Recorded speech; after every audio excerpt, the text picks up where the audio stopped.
Welcome to Micro Live. In the show today, we attempt to get robots to play a decent game of table tennis. And Fred Harris discovers that portable computers can be used almost anywhere. I suppose there's a modern case of fish and chips. And I'll be talking to Douglas Adams, creator of the largest database in the galaxy. The introduction starts like this.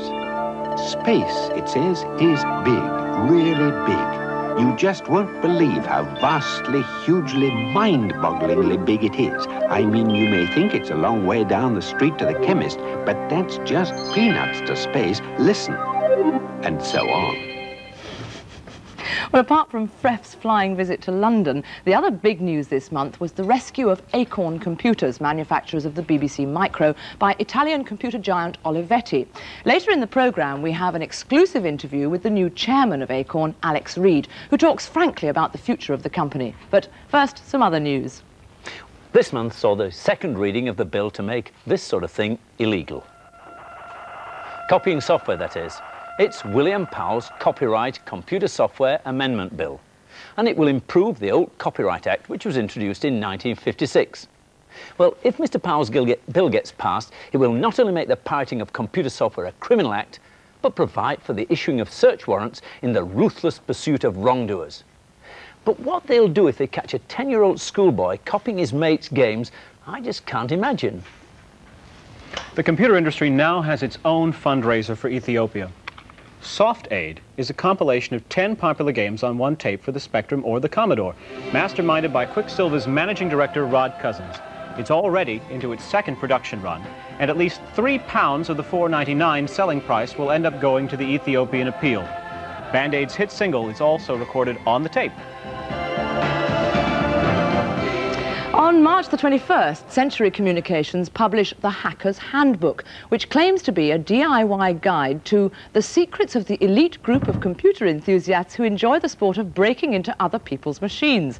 Now, the book contains detailed accounts of the most sensational hacks of recent years, including the Telecom Gold hacker who struck during the first ever Micro Live. The author, Hugo Cornwall, didn't want to appear on the programme just in case he was recognised, but we did speak to him last week and asked him if he had any doubts about the wisdom of encouraging more people to try their hand at hacking. He told us, hacking is often confused in the public mind with fraud. It isn't. It's a sport for people who like to ramble through big computers without doing damage. Almost every example of computer fraud involves inside knowledge, whereas the information in the book is well known already. The onus for security is on the owners of computer systems. Well, here's another Micro with the BBC logo on it. This time it's an 8-bit Z80 Micro dedicated to only one thing, to help improve your game of bridge. And it's linked to the series Bridge Club on BBC Two. It costs £179, and in some ways it's reminiscent of the TV games machine we saw in years ago before home Micros came along, in that it has a keyboard specially designed just for one purpose. I reckon Mac's sweater is only dedicated to one thing too. It was designed by a computer. Yeah, it looks like knitted chess, Mac. Now, most of the details of the Acorn saga are by now very well known. Olivetti injected just over £10 million in return for a 49.3% stake in the company. Olivetti also have an option to increase their holding to over 50%, effectively giving them complete control now. Acorn will be reorganised into 4 divisions with the loss of 120 jobs. Up to now, Acorn have been unwilling to speak publicly about the rescue, but last night, Alex Reid, the newly appointed chairman of Acorn, agreed to an interview for Micro Live. Alex, welcome to Micro Live. Firstly, it's rumoured that several British companies, including your own company, British Telecoms, GC and Thorn EMI, were interested in investing in Acorn. Why did you choose Olivetti? Well, firstly, Olivetti moved fast. But secondly, we wanted a firm that would let us continue to run the company and was willing to take a minority. We wanted a firm that would pay the best price for the shares. And we were also looking for a firm that was complementary to Acorn and could bring something to the party. Did you look around for a British investor? Oh, we spoke seriously to at least half a dozen other investors, including some large British companies, yes. Tell me, let's go back a little bit. What do you think went wrong with Acorn that got it into its problems? Well, I ought to stress that the problem in January, and it was a very acute problem, was a cash flow problem. The company was still worth a lot, many millions of pounds, but we had a considerable pile-up of stock in our warehouse, and it's not possible to borrow money against stock in this kind of a business. The bills were coming due that had to be paid, and it was the cash that we needed. Now, the reason that happened was mainly because in November and December we did fall somewhat short of our sales targets in the Christmas sales of computers. We sold a very substantial number, but not as many as we'd hoped. Another factor was the failure we had in the US market earlier in 1984, where we made quite a bold attempt to enter the education sector in the US, but regrettably had a few months ago to take a hard decision to cut that back and pull out of the US market. So those are the two main factors, but I think that underlying those, we can now see, looking back, and of course hindsight is very easy, that the company did simply try to do too much in 1984. We tried to enter too many markets, tried to develop too many products, tried to deal with too many technologies, operate in too many countries, and we overstrained, I think, the management resources and financial resources of the business. One of the trade papers here says that media accused of causing panic.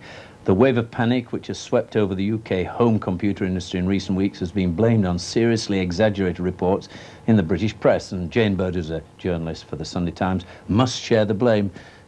Do you believe any of that? Do you think it adversely affected Acorn? I'm afraid I don't agree with that. I don't think there's been a panic. I think that's a sensational word to use.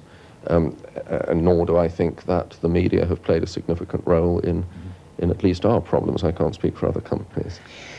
The BBC contract was very important to Acorn, clearly, and you seem to have invested in the United States, you've invested into the Electron, which was trying to get in that very, very tough home micro market, and we don't seem to have seen a lot of investment in the BBC Micro. What are your plans for the BBC Micro? Is it overpriced? Well, we've been working hard behind the scenes on new versions of the BBC Micro, and we certainly plan to bring those out before the end of this year.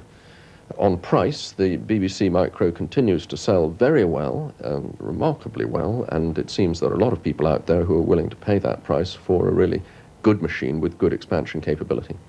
I keep hearing rumours, mainly from the press, of course, of a B+ or something like that.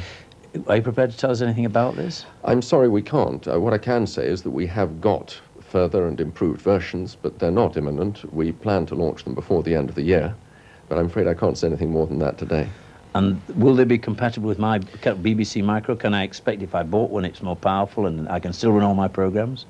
They certainly will be. We've got a very large base out there of about 300,000 machines or more, and there's a lot of software, both professionally written and amateur software, already in use, and it's our aim in Acorn to provide our existing customers with an upward path through add-ons and additional software, and to provide them with new machines which will be compatible with and can be networked with the existing machines. Let's look at the home micro, the Electron. You've got vast stocks of that, so it's rumoured. Are you continuing to manufacture the Electron? Yes, we are. We're continuing to manufacture it and will for some while.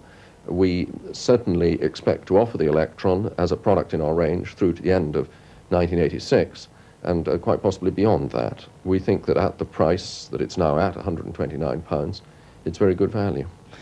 Thank you very much, Alex. I hope all goes well for Acorn. Best of luck. Thank you very much.